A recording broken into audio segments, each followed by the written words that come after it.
Yeah, it's beautiful, but it's like we've been around nobody for quite a while now, and to pop into this feels weird. I'm Kelsey, that's Tim, and this is our rolling home, Dusty.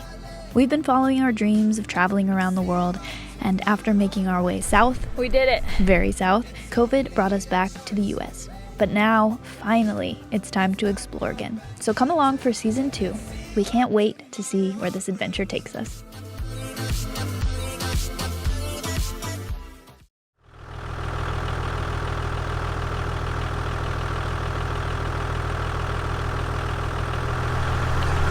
Okay, it might be a little loud with Dusty warming up back there, but this is just one of those great spots. We just saw switchbacks on the map. When we got to the entrance, you tell the road grader had been grading the lower road, and there was like a lip and no tire tracks crossing it. And so we came up this road. We'll show you some of the big water ruts in it, but nothing too gnarly. Plenty gnarly to deter any like all-wheel drive or RV type vehicles, but rewarded with this view of Mount Olympus. And we're at an old granite quarry. And so you can see sort of the drill marks and then a saw cut mark, and it looks like it just never really took off. There's some massive chunks of granite over here, and yeah, just a cool spot to randomly luck upon. So I think today we're gonna head and check out Meteora. I don't know how you say it, but it's basically a bunch of monasteries up on tops of spires and in mountains. It's one of those spots that's kind of touristy, but I really wanted to check it out. Just seemed like one of those things that was well worth checking out, even if it's a bit touristy. So let's go.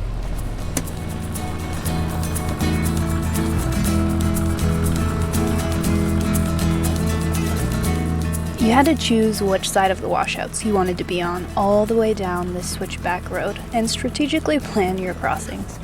Because although they may not look like much on video, most of these washouts were at least 2 feet deep, and it was still just a little soft from the last rain.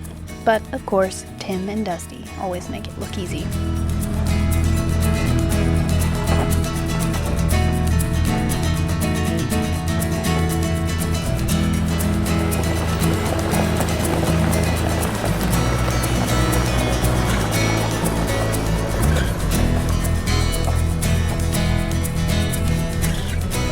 It was a beautiful, clear day, and our route took us along some small, quiet roads. We even saw a tortoise, which had become a pretty normal sight for us here in Greece.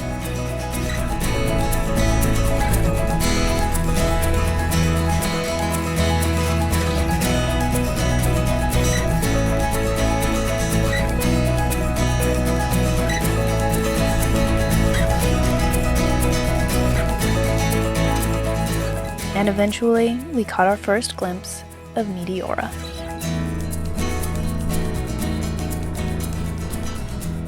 So we parked Dusty with all the other tourists and walked out to a good viewpoint so we could, well, take in the view.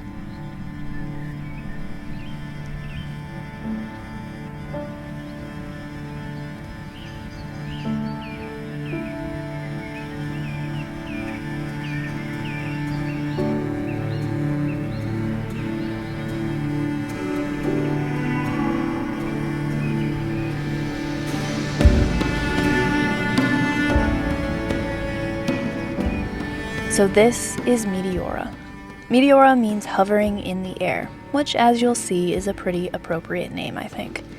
It is a World Heritage Site that is made up of 6 monasteries, but at one time there were 24 of these precariously perched buildings. They were built between the 13th and 14th centuries and were originally built to allow the monks safety from political upheaval. They also allowed total control of access. In fact, the only access up until the 1920s was by either a long ladder that could be pulled up when needed, or simply by rope.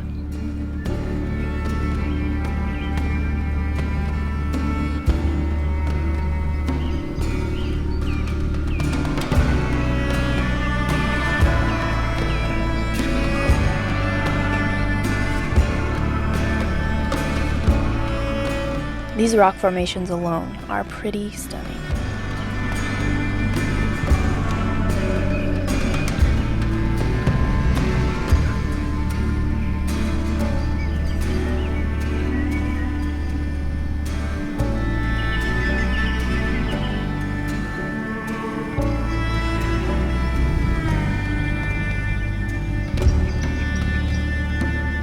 Yeah, it's beautiful. I mean, funny enough, my favorite part is actually just the rocks. I mean, the monasteries are remarkable, but they're filled with people and there's tour buses everywhere. It is like solid traffic on the roads. So to me, I almost, more than anything, want to wander through these big boulders and spires and explore around. But it is really, really beautiful. I feel like it's worth the stop, but it's like we've been around nobody for quite a while now, and to pop into this feels weird.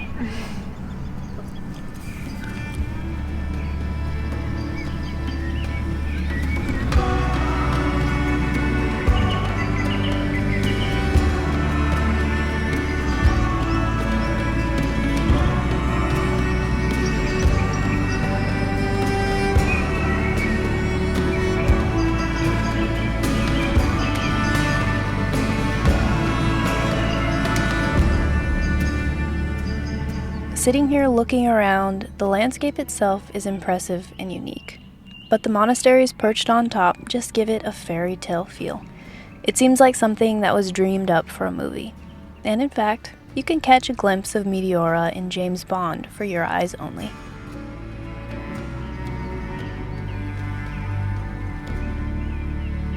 So although this spot is definitely touristy, it was a worthy stop. We continued making miles each day, often retreating to lonely mountain spots like this for the night, where it was cool and calm. And rain or shine, I always enjoy the sounds of nature these camps provide. Just listen.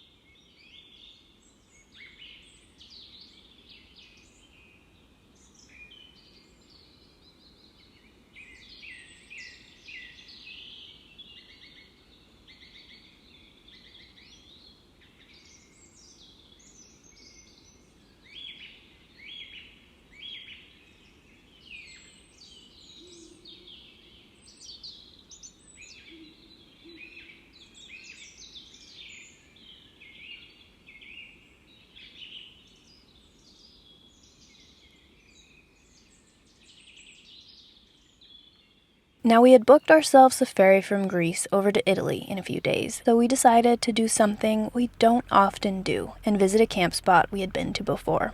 We knew this spot had cell service, which we needed, and wasn't far from where we would need to be.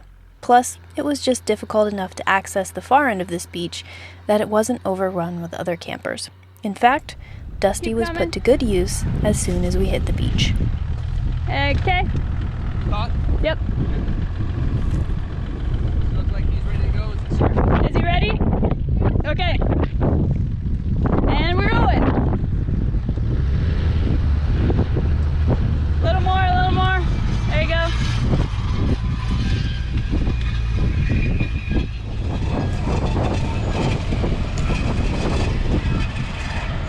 Well, after that quick tug, we were off to make camp. You might recognize this spot from the last time we were in Greece. It's a great calm spot, a nice place to swim, and very popular with the kiteboarders. Be still, my darling. All is well.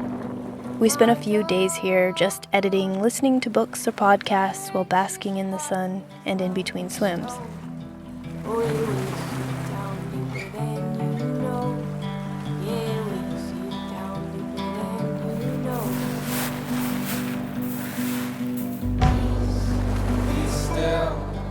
Each night offered a beautiful sunset, so it was not a bad way to spend our last few days in Greece. My darling, your anxious heart may well so. Oh, it weighs you down deeper than you know. Yeah, it weighs you down deeper than you know. Oh, darling, don't be scared of time changing us both.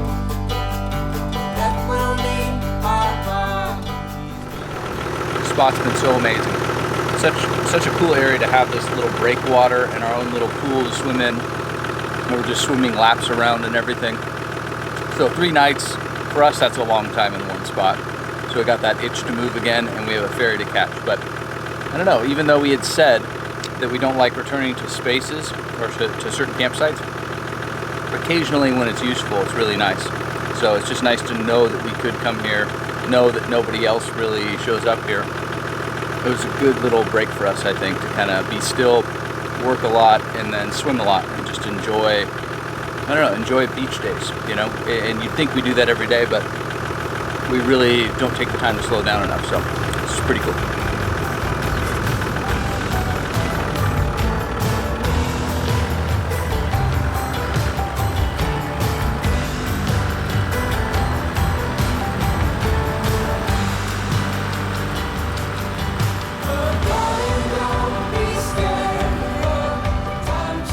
Well guys, thanks for watching. In the next episode, we'll catch you up to real time and where we're at now. We'll see you then.